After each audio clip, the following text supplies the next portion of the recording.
Cahaya menyilaukan membanjiri mata Zhou Yuan, diikuti sensasi tarikan yang kuat. Rasanya seperti jatuh ke dalam pusaran air. Untungnya, sensasi ini tidak berlangsung lama. Sebuah kekuatan besar mendorongnya keluar dan tubuhnya terlempar ke udara. Brok, Zhou Yuan jatuh ke tanah, mencium tanah, tetapi dengan cerdik ia segera berguling menjauh dari tempatnya mendarat. Tangan kirinya sudah siap mengaktifkan metal skin rune yang telah ia siapkan. Namun, penyergapan yang ia antisipasi tidak datang. Ketegangan di tubuhnya perlahan mengendur, dan barulah ia memeriksa sekeliling. Ini, mata Zhou Yuan terbelalak. Gua rahasia yang ia masuki tadi sudah lenyap. Sebagai gantinya, ia berada di sebuah hutan kuno yang damai. Pepohonan raksasa menjulang tinggi, daun-daunnya yang lebat menutupi langit. Sebuah sungai kecil mengalir di sampingnya, menciptakan suara gemericik yang menenangkan.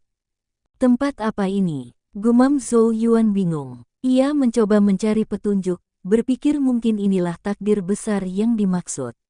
Namun, tidak ada tanda-tanda kehadiran orang lain. Matanya terus menyapu sekeliling, dan tiba-tiba ia tertegun. Di bawah salah satu pohon raksasa, sosok seorang gadis cantik dalam pakaian hijau muncul entah dari mana. Gadis itu bersandar santai ke batang pohon, sepasang matanya yang jernih dengan tenang mengamatinya. Saat tatapan mereka bertemu, Zhou Yuan merasakan sensasi aneh. Namun, ia cepat menguasai dirinya. Ia tersenyum ramah dan menangkupkan kedua tangan. "Kakak, boleh saya tahu di mana ini? Saya Zhou Yuan, dan saya tidak bermaksud mengganggu. Mohon maafkan saya jika saya lancang." Ia berpikir sedikit sopan santun tidak akan merugikan. Gadis misterius berbaju hijau itu tidak menjawab.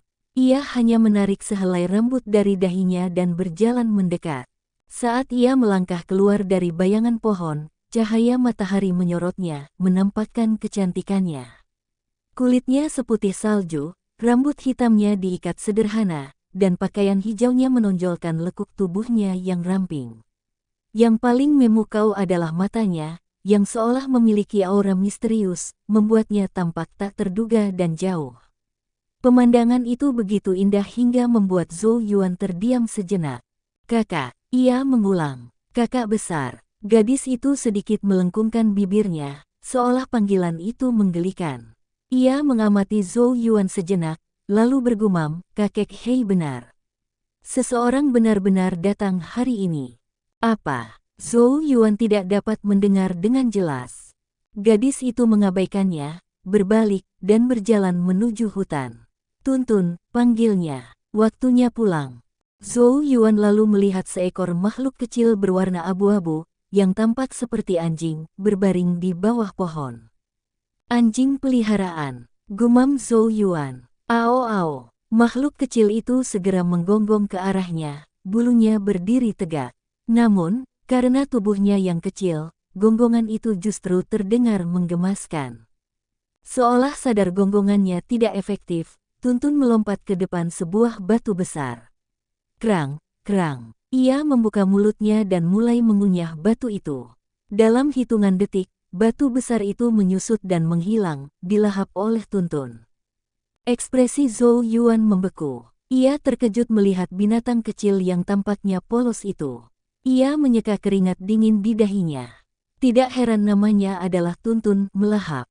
Gigi Tuntun yang mampu mengunyah batu membuatnya tidak berani lagi memandang remeh binatang itu.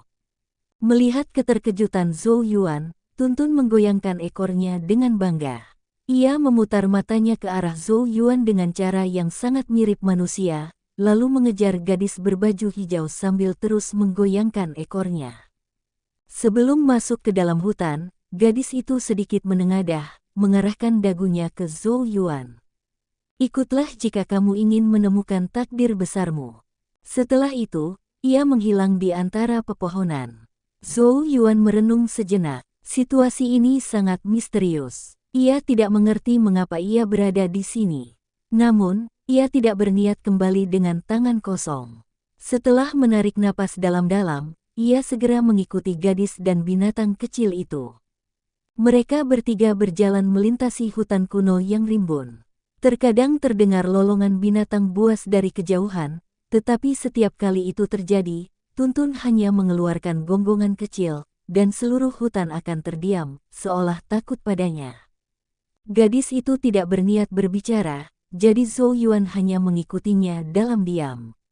Setelah 1 jam, mereka tiba di sebuah tempat terbuka di mana sebuah pondok kecil berdiri. Di depannya, seorang lelaki tua berpakaian hitam sedang beristirahat di kursi malas, mengayunkan tubuhnya perlahan. Seolah merasakan kehadiran Zhou Yuan, lelaki tua itu membuka matanya. Hati Zhou Yuan bergetar. Mata lelaki tua itu dipenuhi dengan kekunoan yang tak terlukiskan, seolah telah melihat beribu tahun. Ia juga merasakan aura tebal yang menurun dan membusuk di sekelilingnya. Namun, saat tatapan mereka bertemu, Zhou Yuan merasa semua rahasianya terlihat jelas. Hehe, seorang bocah yang memiliki berkah naga suci benar-benar datang. Suara serak lelaki tua itu terdengar seperti guntur di telinga Zhou Yuan. Namun sangat disayangkan, berkat naga suci itu telah dicuri, dan bahkan akar naga suci telah rusak. Oh, apakah ini racun kebencian naga? Tragis, benar-benar tragis. Berikut adalah perombakan alur cerita yang Anda berikan agar lebih mengalir dan terasa seperti sebuah kisah yang utuh. Tuntutan Sang Penatua. Suara lelaki tua itu menggelegar di telinga Zhou Yuan, mengguncang hatinya. Ia terkejut, namun sekaligus penuh harapan. Dalam satu pandangan, lelaki tua ini telah melihat semua yang terjadi pada Zhou Yuan. Ini bukan orang biasa. Mungkin, disinilah kesulitan 8 meridiannya akan berakhir. Gadis berbaju hijau, yang kini ia ketahui bernama Yao Yao, berjalan ke belakang lelaki tua itu. Tuntun, si anjing kecil, melompat kegirangan ingin dipeluk, tapi Yao Yao malah mengabaikannya dan melemparkannya ke dalam toples air. Tuntun yang kesal hanya bisa menurut dan mulai mencuci dirinya sendiri, sebuah pemandangan lucu yang diabaikan oleh Zhou Yuan. Yang ia pedulikan hanyalah lelaki tua misterius di depannya. Setelah keterkejutannya mereda, secercah harapan menyala di matanya. Ia menarik napas dalam-dalam, menekan emosinya, lalu menangkupkan tangan dan berkata dengan hormat, "Junior ini bernama Zhou Yuan." "Salam, Penatua." Lelaki tua itu mengangguk, memang dari klan Zhou. Ia menatap Zhou Yuan yang ragu-ragu untuk berbicara. Seolah membaca pikirannya, ia tersenyum aneh. "Aku tahu apa yang kau pikirkan. Kau tidak salah, aku memang bisa membantumu menyelesaikan masalah 8 meridianmu. Tapi, mengapa aku harus membantumu?" Zhou Yuan terkejut, namun ia segera mendapatkan kembali ketenangannya. "Junior tidak tahu tempat ini atau siapa Penatua," jawabnya.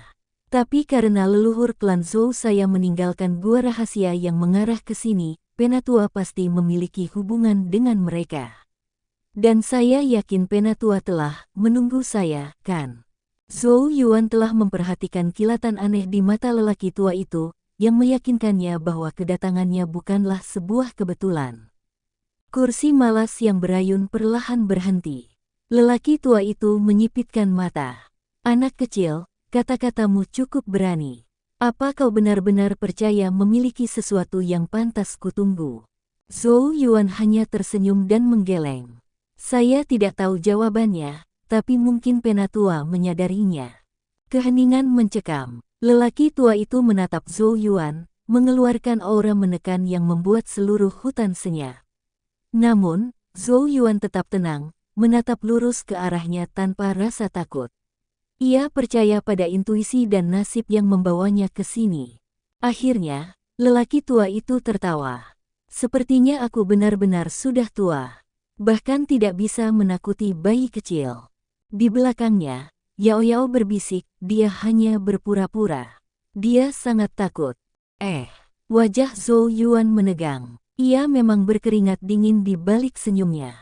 "Baiklah," kata lelaki tua itu. "Aku bisa menyelesaikan masalah 8 meridianmu, tapi aku punya satu syarat." Zhou Yuan mengangguk serius. "Tolong beritahu saya."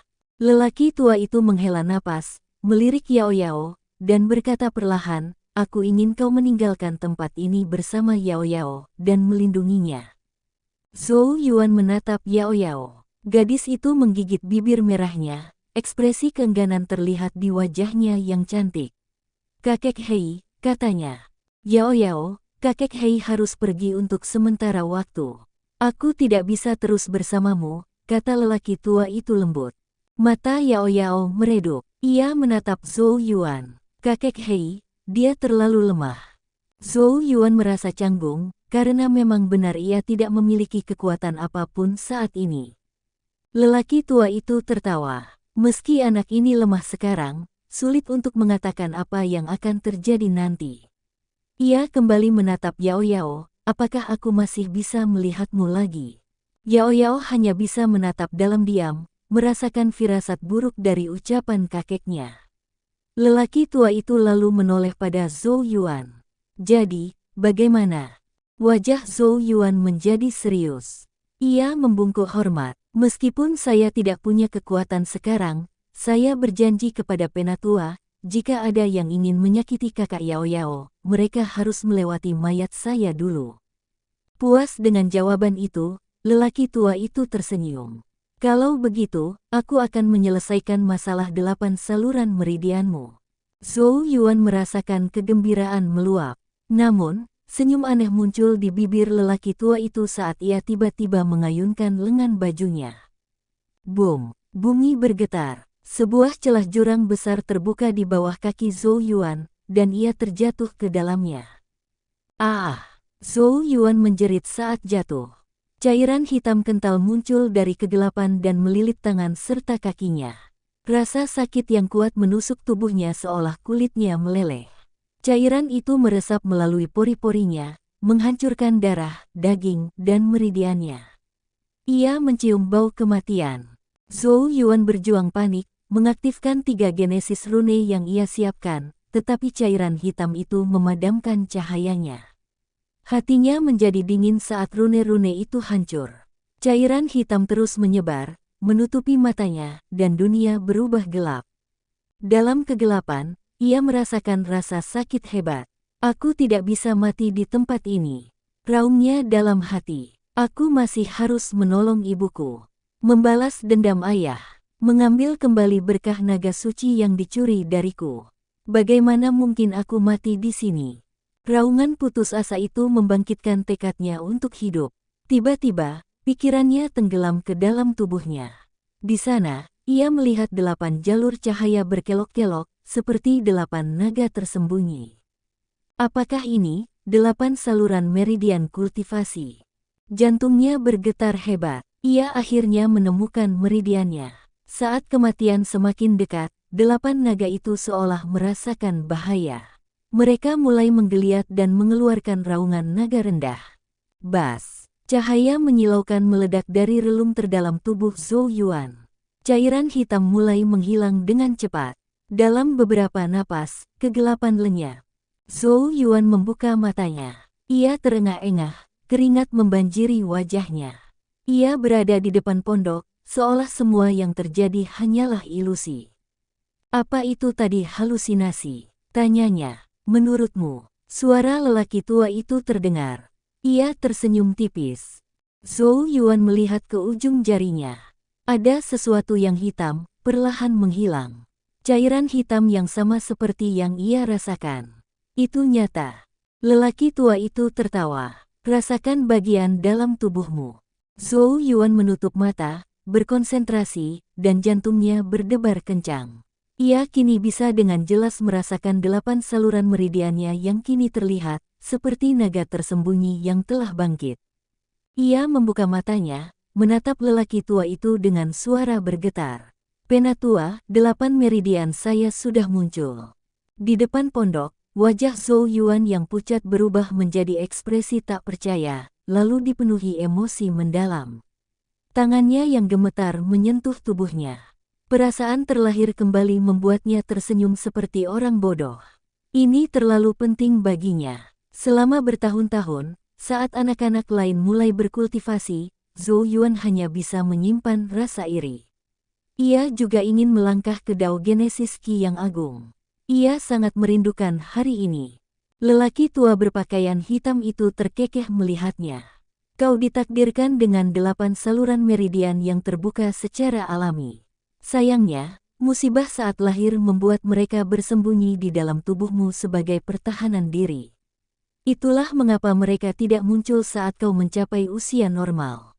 Satu-satunya cara untuk memancing mereka keluar adalah dengan menempatkan dirimu di ambang kematian.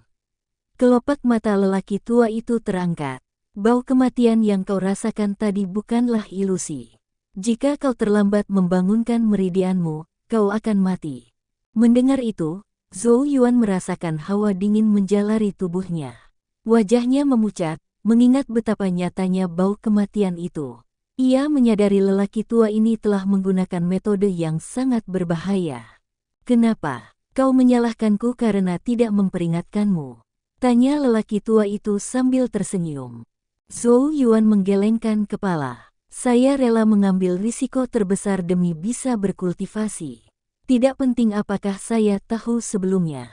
Saya hanya merasakan ketakutan yang tersisa ketika mengingatnya." "Anak kecil, kau mungkin masih muda, tapi keberanianmu bagus," puji lelaki tua itu. "Namun, jangan terlalu senang.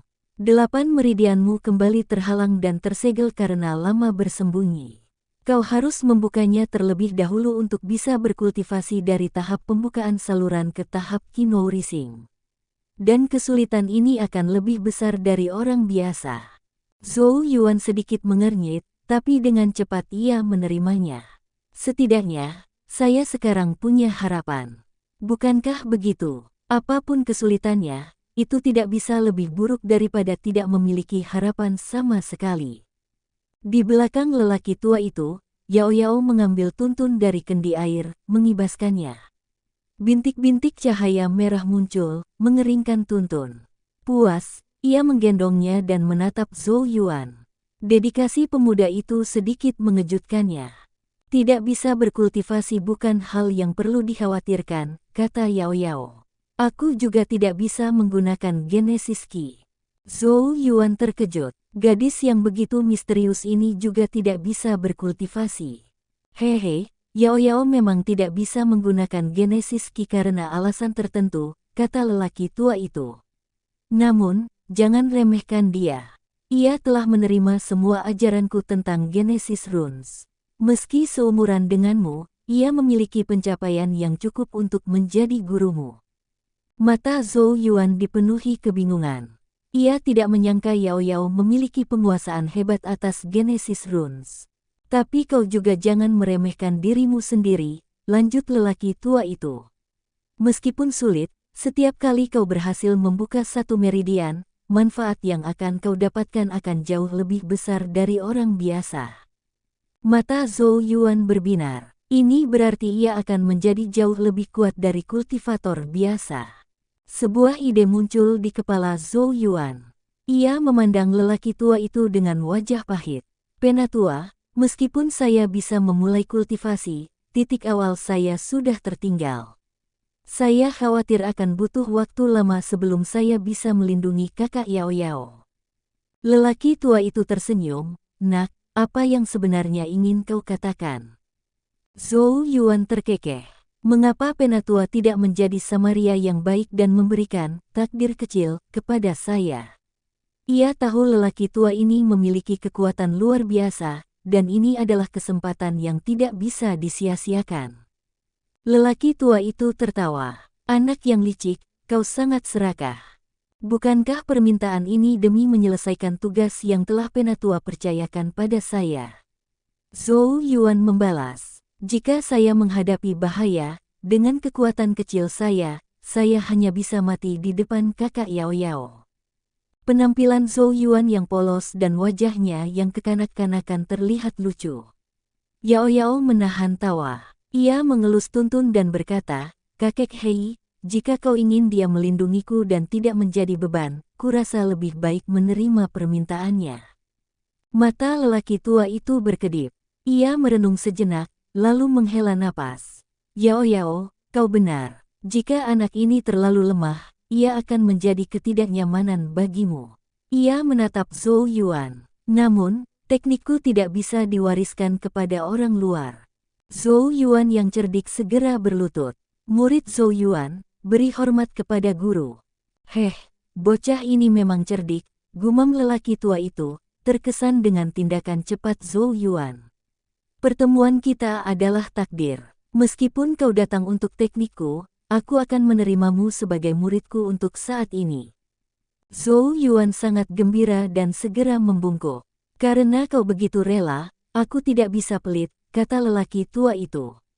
Sekarang 8 saluran meridianmu telah muncul, aku akan mengajarimu metode menggambar ki. Sinar redup muncul di jari lelaki tua itu, lalu ia menyentuh dahi Zhou Yuan. Boom! Kepala Zhou Yuan terasa membesar, dan sejumlah besar informasi mengalir masuk. Setelah pusingnya mereda, ia mencerna informasi itu. Metode menggambar ki, Dragon Breathing. Sebuah nama yang terdengar agung. Lelaki tua itu menarik jarinya. Aku melihat genesis rune di tubuhmu. Apakah kau tertarik dengan jalur ini? Jalur genesis runes sangat luas dan dalam, jawab Zhou Yuan tulus. Ia telah mempelajari rune selama 2 tahun dan mengerti esensinya. Orang-orang yang memandang genesis runes sebagai jalan samping itu bodoh, kata lelaki tua itu setuju. Intinya ada pada roh. Jika dikuasai, itu akan melengkapi Dao Genesis Masters. Rohmu sangat bersemangat dan cocok untuk Genesis Runes. Aku juga akan mengajarimu metode tempa roh. Lelaki tua itu tertawa. Detik berikutnya, cahaya terang terbang dari matanya dan masuk ke mata Zhou Yuan. Suara keras menggema di kepala Zhou Yuan. Karakter-karakter kuno mengalir di matanya, perlahan tenang saat informasi lain mengalir masuk, metode visualisasi batu gerindra primal chaos.